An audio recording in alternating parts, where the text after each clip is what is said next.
Budget নিয়ে আলোচনার জন্য স্টুডিওতে যুক্ত হয়েছেন সহকর্মী সাইফুল ইসলাম। যাচ্ছি তার কাছে। সাইফুল, আমরা রিপোর্ট দেখছিলাম এবং প্রধানমন্ত্রী অর্থ উপদেষ্টাও পরিকল্পনার কথা বলছিলেন। সেক্ষেত্রে শুরুতে যদি আমরা একটু আলোচনায় আসি যে এবারের বাজেটের আকার, যদি সংক্ষেপে গুরুত্বপূর্ণ বিষয়গুলো নিয়ে আলোচনায় আসেন। হ্যাঁ, দুটি প্রতিবেদন আমরা দেখলাম। এর মধ্যে দিয়ে পরে যে প্রতিবেদন সেটা নিয়ে একটা আলোচনা করতে চাই। আপনি যেটা বলছেন যে বাজেটের আকার, আমরা এর মধ্য দিয়ে আমরা জানতে পেরেছি যে 9,38,000 কোটি টাকার কিন্তু বাজেট এবার পেশ করা হবে, যার মধ্য দিয়ে আমরা জানি যে 6.5% হচ্ছে জিডিপি প্রবৃদ্ধি, এর পাশাপাশি 7.5% হচ্ছে মূল্যস্ফীতি নিয়ন্ত্রণের যে লক্ষ্যমাত্রা সেটি ধারণ করা হয়েছে। এর মধ্য দিয়ে আমরা দেখতে পাই যে রাজস্বের যে সবচেয়ে বড় আয়টা সেটা হচ্ছে কিন্তু রাজস্ব আদায় থেকে আসে, বিশেষ করে বাজেটের যে বড় আয়টা সেটা। আর এর মধ্যে দিয়ে যে ঘাটতি আছে আমরা দেখতে পাচ্ছি যে এখানে প্রায় 2,43,000 কোটি টাকার ঘাটতি রয়েছে, যার মধ্য দিয়ে আমরা বৈদেশিক ঋণ পাবো 1,09,850 কোটি টাকা, ব্যাংক থেকে নেওয়া হবে 1,12,000 কোটি টাকার পাশাপাশি সঞ্চয়পত্র আমরা যে জিনিসটা দেখতে পাচ্ছি যেটি 15,000 কোটি টাকা। যদি আমরা গত অর্থ বছর জানতে পেরেছিলাম সঞ্চয়পত্র থেকে কোনো রকম টাকা নেওয়া হবে না, তার মধ্যে দিয়ে আমরা দেখতে পাচ্ছি যে এখানে গত অর্থ বছরে যে বাজেটটি পেশ করা হচ্ছিল 7,90,000 কোটি টাকা, এর মধ্যে দিয়ে শুধুমাত্র 7,000 কোটি টাকা কিন্তু আসলে কমানো হয়েছে গত অর্থ বছরের। এই অর্থ বছর আমরা যেটা দেখলাম যে প্রায় 1,48,000 কোটি টাকা কিন্তু বাড়ানো হয়েছে। আসলে এর মধ্যে দিয়ে এই যে বৈদেশিক ঋণ, ব্যাংক, সঞ্চয়পত্র, এই জিনিসগুলো থেকে আসলে যে ঋণগুলো নেওয়া হবে বা টাকাগুলো সরকার বাজেটে যে এক্সট্রা নেবে, আসলে এই টাকাগুলো সুদ কিন্তু পরবর্তী সরকারকে আবার পরিশোধ করতে হবে। এর পাশাপাশি যে রাজস্ব আদায়ের যে লক্ষ্যমাত্রা আমরা দেখতে পাচ্ছি 6,97,000 কোটি টাকা, এটিও কিন্তু আসলে কতটুকু অর্জন হবে সেটা কিন্তু বড় ধরনের একটা প্রশ্ন কিন্তু রয়ে গেছে।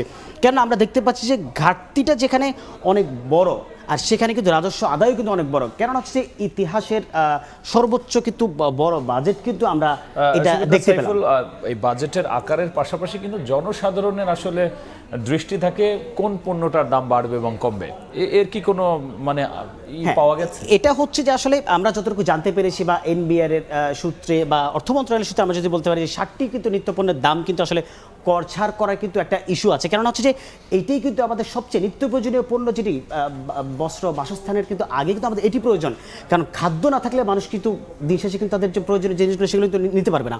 অন্যদিক থেকে যে শুল্ক হার প্রত্যাহার কমানো হতে পারে 68 ধরনের, শুধুমাত্র ক্যান্সার সামগ্রী থেকে শুরু করে অন্যান্য আমদানিকৃত পণ্যে কিন্তু আমরা যেটি দেখতে পাচ্ছি এখানে দেওয়া। তবে সবচেয়ে বড় বিষয় কিন্তু আসলে কোন জিনিসের দাম বাড়বে কমবে, এটি কিন্তু আসলে মানুষের আগ্রহের জায়গা থাকে। এর মধ্যে আমরা দেখতে পেয়েছি এখানে রড সিগারেট এবং মদের দাম, যেখানে আমরা জানি যে প্রতি লিটার মদ 500 টাকা করে বাড়ানো হতে পারে, এবং সিগারেটের যেটির দাম আমাদের প্রতি শলাকায় কিন্তু এখনো পর্যন্ত 1 টাকা করে বাড়ানোর আমরা হতে পারে, কিন্তু আমরা শুনতে পেয়েছি। তবে সব কিছু মিলে দেখা যায় যে এই জিনিসগুলো যে নিত্যপণ্যের খরচা থেকে শুরু করে যে সুযোগ সুবিধাগুলো দিচ্ছে, এগুলো ঠিকঠাক থাকে হয়তো আগামী বাজেটে মানুষের কাছে একটু গ্রহণযোগ্যতার মূল্যটা বেশি থাকতে পারে বলে আমরা বুঝতে পারি আর কি। সেক্ষেত্রে জনগণ আর কি আসলে প্রত্যাশা করছে সেটি নিয়ে কিন্তু আসলে আমার একটি তবে দেখছিলাম সাইফুল, সেক্ষেত্রে জনগণের প্রত্যাশার একটা চাওয়া আপনি তুলে ধরেছেন। সেক্ষেত্রে সংক্ষেপে যদি একটু আবার আমরা দেখি যে আসলে জনগণ কোন কোন জায়গায় আসলে চায় বাজেটটা এরকম হোক। প্রত্যাশার দিক থেকে যদি আমি শুরু করতে চাই যে নিত্য প্রয়োজনীয় পণ্যের ছবি কিন্তু আমরা দেখতে পাচ্ছি। আসলে এটি একজন রিক্সাওয়ালা যখন সারাদিনের আয় ব্যয়ের হিসাব করতে চায় না, তখন তার পকেটে টাকা থাকে না, পরিবারের জন্য কী দিবে, নিজে কী খাবে, সঞ্চয় কী করবে, সব মিলিয়ে এই যে আমরা যে জিনিসটা বুঝি যে মানুষ শুধুমাত্র যে আয়ের পরে যারা চাকরিজীবী আছে, যাদের কাছে টাকা পয়সা কিছুটা আয় হয়, সেটা আমরা দেখতে পাচ্ছি হয়তো এই অর্থ বছরে 3,75,000 টাকা পর্যন্ত হচ্ছে কর ছাড় দিতে পারে বা করমুক্ত আয়সীমা আমরা বলতে পারি। যেটি আমি তো রাস্তাঘাটে, দোকানপাটে বিভিন্ন জায়গায় ঘুরেছি, সাধারণ মানুষের সাথে কথা বলে তারা চায় যে 5 লাখ টাকা আসলে পর্যন্ত করমুক্ত আয়সীমাটা করার দাবি কিন্তু অনেকেই বলছেন যে আসলে কেননা হচ্ছে যে সব কিছু মিলিয়ে দেখা যায় যে এই আয়সীমাটা যত বাড়াবে সেখানে স্বস্তিটা কিছুটা কম পাবে। এবার তো বাড়বে করমুক্ত আয়সীমা, সেটা কম। গতবার যেটি ছিল 3,50,000 টাকা, এবার হচ্ছে 25,000 টাকা বেড়ে 3,75,000 টাকা। তবে এক্ষেত্রে একটু যদি বলি যে মূল্যস্ফীতি আমরা দেখতে পেয়েছি যে এখনো পর্যন্ত প্রায় 9.5%, আমি যদি ভুল না করে থাকি 9.42% গত মাসের যে বিবিএস এর ডাটা বলছে। তবে এখনো পর্যন্ত যে নিত্যপণ্যের দাম সেটি কিন্তু এখনো কমানো যায়নি, মানুষের মধ্যে কিন্তু অস্বস্তিটা এখনো পর্যন্ত রয়ে গেছে।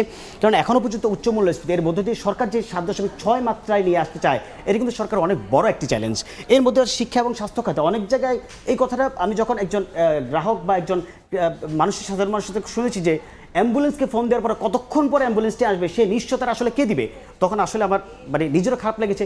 এই জায়গাগুলোতে আসলে সরকারকে বেশি নজর দিয়ে আমি যেটা মনে করি, কারণ আমরা দেখছি হসপিটালে গেলে মানুষ রাস্তায় পড়ে আছে, বেডে পড়ে আছে। আসলে এই জায়গাগুলোতে আমার মনে হয় যে সরকার নজরদারির পাশাপাশি শিক্ষা খাতে যে বিশেষ করে যে গবেষণামূলক কর্মকাণ্ডগুলো সেগুলি কিন্তু আমাদের বাংলাদেশে খুব কম হয়। বইয়ের পাতায় আমরা যা পড়ি, কিন্তু যখন আমরা কর্মক্ষেত্রে যাই বা রাস্তায় গিয়ে পরিদর্শনে যাই তখন দেখছি একই রকম না। অন্য দিক থেকে আসলে দিন শেষে স্বস্তি, মানুষ কি আসলে বাসায় ফিরতে পারবে, তার নিজের গন্তব্যে ফিরতে পারবে, সেই জিনিসগুলো একটা কিন্তু আসলে নিশ্চয়তা চায় মানুষ। আসলে এই পদ্ধতি আজকে আমরা বিকেলে দেখলাম যে প্রধানমন্ত্রী একটি সংসদে নানান রকমের চাওয়া পানিয়ে কথাবার্তা বলেছেন। একটু আমরা দেখে আসতে চাই আসলে কি বলেছেন তিনি। স্বৈরাচারের পতন কনসালটেন্ট ফি বা কমিশন যেভাবেই আপনি বলুন না কেন সেটা আমরা তাদেরকে দিব, ইনসেন্টিভ তাদেরকে আমরা দিব।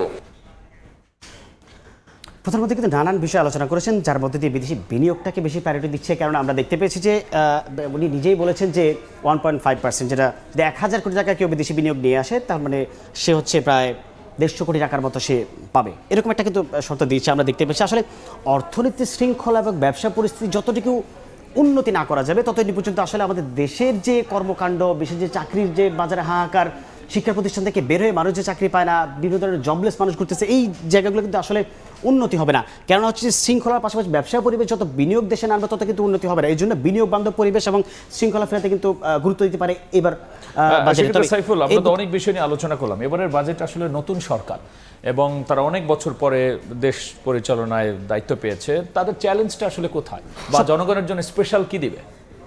সবচেয়ে বড় চ্যালেঞ্জ আমার যেটা মনে হচ্ছে যে রাজস্ব আদায়টা, আর জনগণের জন্য যে এই যে নতুন নতুন সুবিধাগুলো দিচ্ছে, যে বিভিন্ন ধরনের কর ছাড় দেওয়া হচ্ছে, এর পাশাপাশি ফ্যামিলি কার্ডের যে বিষয়টা আছে, প্রায় 41,20,000 ফ্যামিলি কার্ড বা ফ্যামিলির নারী কর্তী যে বা কর্তা যে তার হাতে দেওয়া হবে, এটাই কিন্তু আমরা শুনতে পেয়েছি। এটা কিন্তু বিশেষ করে মানুষের ভিতরে অনেক বড় একটি স্বস্তির জায়গা। তো আমি যেটা মনে করছি এটা ভালোই হবে আর কি। সাইফুল, অসংখ্য ধন্যবাদ আলোচনা যুক্ত হওয়ার জন্য। ধন্যবাদ আপনাকে।